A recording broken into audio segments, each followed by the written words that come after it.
Have you ever looked back at a situation and thought, the signs were all there.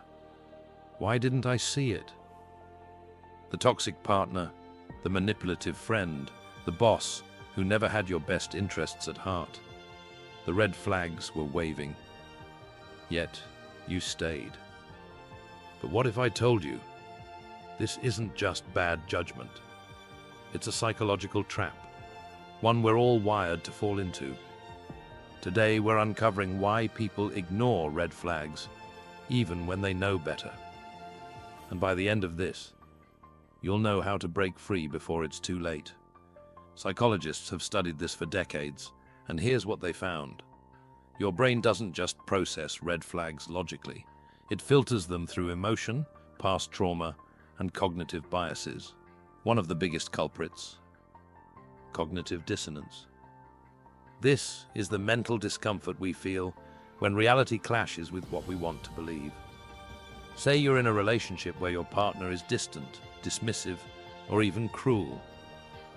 The logical side of you says, leave. But your emotional side says, they love me, it'll get better. So your brain, desperate for relief, rewrites the story.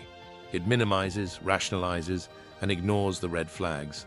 And the longer you stay, the harder it is to walk away. Because now, you're emotionally invested. The more time, love, or energy we pour into something, the more we feel the need to justify it. The sunk cost fallacy is a cognitive bias that defies logic, yet nearly everyone falls victim to it. Another cognitive bias that interferes with logical decision-making is trauma bonding. When your brain forms a deep, emotional attachment to someone who intermittently rewards and punishes you. Psychologists say this is common in toxic relationships, especially those with cycles of emotional highs and crushing lows. The uncertainty keeps you hooked, just like a gambler at a slot machine. The occasional good moments become proof that things will improve, even when they never do. Now let's talk chemistry. Your brain isn't just making emotional calculations. It's literally addicted to the person. Oxytocin is often called the bonding hormone. But what's really happening in the brain when it's released? This neuropeptide is released by the pituitary gland, primarily during moments of trust, intimacy, and connection. In healthy relationships, oxytocin fosters love and security.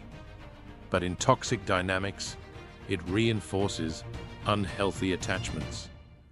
When someone apologizes after hurting you, oxytocin floods your system, creating a sense of relief and emotional closeness, even if the behavior hasn't truly changed. Your brain associates the abuser with comfort, strengthening the attachment instead of breaking it. This is why cycles of emotional highs and lows in toxic relationships feel addictive. The intermittent reinforcement, moments of kindness between the pain, keeps you locked in, craving the next oxytocin rush.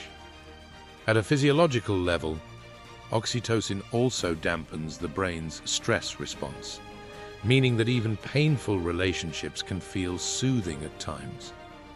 This chemical dependency makes logical decision-making, like leaving a toxic situation, extremely difficult because the brain is wired to prioritize attachment over self-preservation.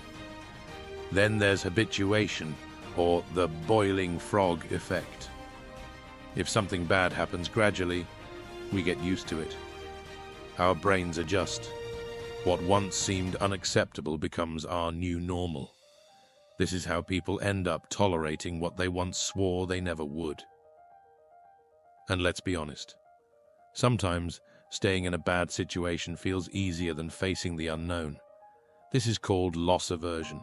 Studies show that people are more afraid of losing what they have, even if it's bad, than they are excited about gaining something better. Our brains are wired to resist change, even if staying hurts more. Let's be real, we've all ignored a red flag at some point. Maybe you told yourself, it's not that bad, or they'll change. And before you know it, you're knee-deep in a situation that makes you question all your life choices. But why do we do this? Why do smart, capable people stay in bad jobs, bad relationships, bad friendships, even when they know better? Meet Sarah.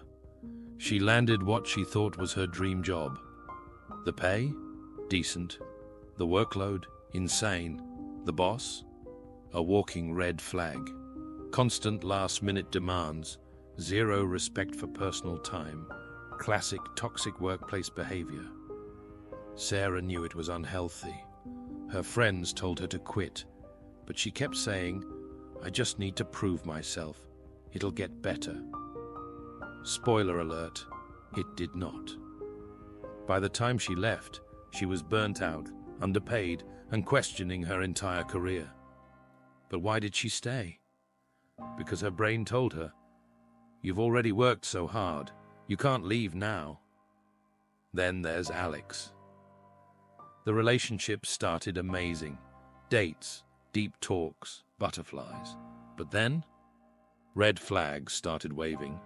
His partner was inconsistent, dismissive, and always had an excuse. Alex's gut said, "This isn't right." But his heart said, "Yeah, but remember that one time she was sweet. That has to mean something." This is what keeps people stuck. We don't fall in love with reality. We fall in love with potential. The version of the person we hope they'll be. Alex stayed longer than he should have, justifying every red flag until he finally realized, "The person I love doesn't actually exist. I made her up in my head." So how do you break free before it's too late? Here's the framework psychologists recommend. 1. Name the red flag. Detach emotionally. Instead of feeling guilt or confusion, label the issue clearly. Example: "They ignored my boundaries. That's manipulation." 2. Trust actions over words. If someone's behavior contradicts their words, trust the behavior. 3. Ask yourself, if a friend was in my situation, what would I tell them? Distance yourself from emotions and think logically. 4. The 3-strike rule. Simple but powerful. First, red flag. Pause and observe. Second, address it directly. Third, walk away. No excuses. The people who hurt you, they don't change because you love them more. They change when they choose to. And if they don't, you must choose yourself. Ignoring red flags isn't weakness, it's human psychology at play. But now, you have awareness, you have tools, and awareness is the first step to change. Have you ever ignored a red flag? Drop a red flag in the comments if this resonated. And if you found this valuable, hit subscribe for more insights into the subconscious mind.